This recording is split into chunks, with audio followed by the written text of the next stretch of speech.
story happened just a year ago. I, an 18-year-old girl, was dating a guy named Jacob. We had been together for only a month.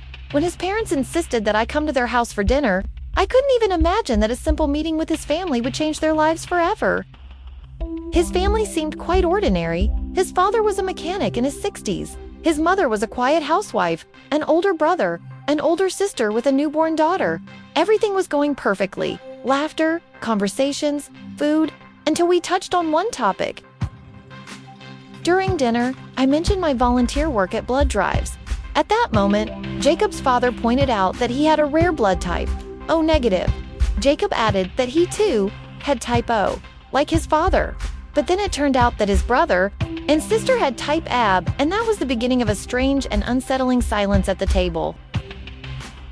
I didn't pay any attention and asked, "Does your mom have blood type A and your dad has B?" Or vice versa, hoping to keep the conversation going.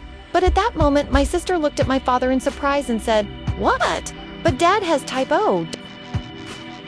I tried to justify myself and clarified, I meant the biological father.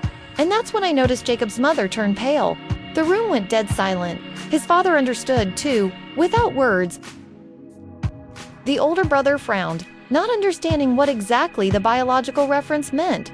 Jacob looked puzzled, and his father turned sharply to his wife, demanding an explanation. He recalled her vows of fidelity to the pastor and asked if the children he had raised all these years could not be his.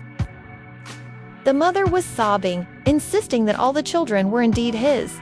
But Jacob had already checked the compatibility of blood types on his phone and, seeing the results, started yelling at her. At that moment, it became clear that I would have to explain what was happening. Simple school biology. I had to explain that a father with blood type O couldn't have children with blood type AB. It was impossible. It meant that Jacob was his only biological son. The family was shocked to hear this. The screams and tears began. My mother locked herself in the bedroom. My brother demanded the truth about his real father. My sister left home with the baby. Jacob stood there in complete shock, and his father was in despair. It seemed like the family was literally falling apart before my eyes. Later, paternity tests confirmed what had been said. The children were indeed not his. The parents divorced, the family fell apart. My relationship with Jacob soon ended too. But I still remember that fateful dinner, when a casual conversation about blood types ruined someone else's life.